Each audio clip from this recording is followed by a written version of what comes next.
ماں باپ کے نافرمان کی نہ دنیا ہے نہ آخرت۔ ایک صحابی ہے، یا رسول اللہ میرا باپ نا میری کمائی میں سے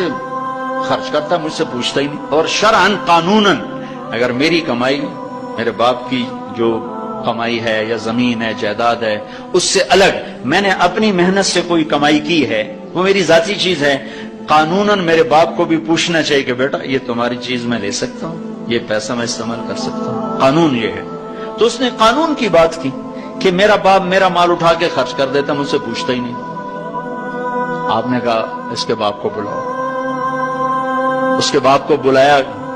تو انہوں نے پوچھا کیوں بلا رہے ہیں؟ کہ تیرے بیٹے نے تیری شکایت کی۔ تو اس کو اتنا غم لگا کہ وہ کٹ کے مر گیا۔ اور عرب کی شاعری تو پھر پوری دنیا میں مشہور ہے، آج بھی مشہور ہے۔ تو اس نے دل ہی دل میں کوئی شعر کہے، درد بھرے دکھ بھرے، اور وہ انہی شعر کو اپنی زبان سے نہیں دل ہی دل میں کہتا کہتا دربار رسالت میں مسجد میں پہنچا تو جبریل پہلے آ چکے تھے۔ کہنے لگے یا رسول اللہ تعالیٰ فرما رہے ہیں کہ آپ اس سے کہیں کہ پہلے وہ شعر سنا جو تیری زبان سے تو ادا نہیں ہوئے تو تیرے رب نے عرشوں پہ سن لیے۔ آپ نے فرمایا بھائی تمہارا کیس سنوں گا، پہلے وہ شعر سنا جو تیری زبان سے نہیں ادا ہوئے۔ اللہ نے سنے۔ کہنے لگا یا رسول اللہ میں گواہی دیتا ہوں آپ سچے رسول ہیں، آپ کا رب بڑا طاقتور رب ہے، آپ کے رب کی قسم زبان سے ایک لفظ نہیں نکلا، دکھ بھری فریاد تھی جو دل کی دنیا میں اٹھی اور وہیں گم ہو گئی، سینے سے اٹھی اور سینے میں دفن ہو گئی، اور آپ کے رب نے عرشوں پہ سن لیا۔ آپ نے کہا اچھا سنا تو صحیح میرے بھائی۔ میں کہا جی میں نے کہا بچے جس دن تو پیدا ہوا اس دن سے ہم نے اپنے لیے جینا چھوڑ دیا، ہم نے تیرے لیے جینا شروع کیا۔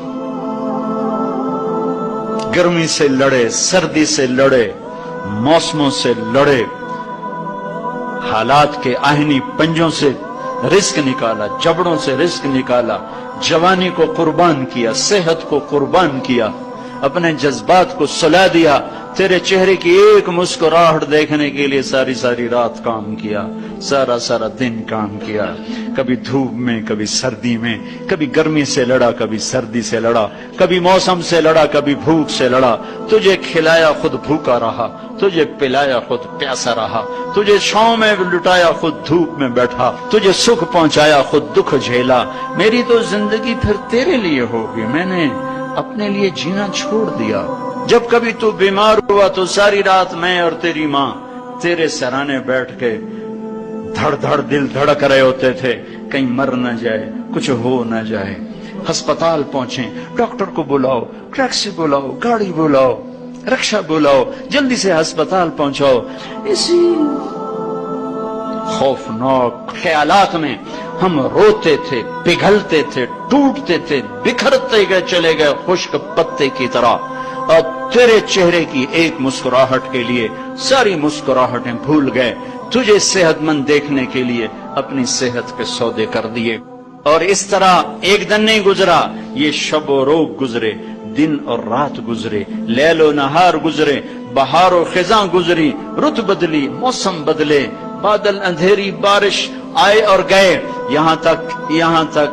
تک کہ تو پروان چڑھتا گیا، میں ڈھلتا گیا، تجھ میں جوانی میں رنگ بھرا اور بڑھاپے نے میرے سارے رنگ نوچ لیے، تو سیدھا کھڑا ہوا تنے کی طرح، میری کمر جھک گئی کمان کی طرح، اور میں آسرے کا محتاج ہوا، تو طاقتور ہو کے جوان ہوا۔ پھر مجھے خیال آیا کہ میں اس کی انگلی پکڑ کے چلا، گود بٹھا کے چلا، کندھے بٹھا کے چلا، ہاتھ بٹھا کے چلا، اس کے لیے در در کی ٹھوکریں کھائیں۔ آج جب میں بوڑھا ہوا ہوں تو اب یہ میری انگلی پکڑے گا، میرا ہاتھ پکڑے گا، میں اس کی لاٹھی بنا، یہ میری لاٹھی بنے گا۔ لیکن ایک دم میرے بیٹے تیری آنکھیں ماتھے پہ چڑھ گئیں، تیرے تیور بدل گئے، تو مجھے یوں دیکھنے لگا جیسے میں تیرا باپ نہیں، میں تیرا نوکر ہوں۔ تو میں نے اپنی زندگی کو جھٹلا دیا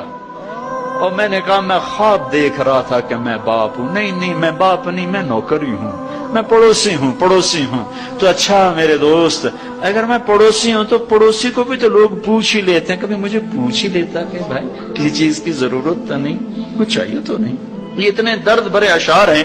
کہ میرے تو اتنی فصاحت نہیں کہ میں اس کا ترجمہ کر سکتا، لیکن یہ وہ اشعار تھے کہ میرے نبی زار و قطار روتے اور آپ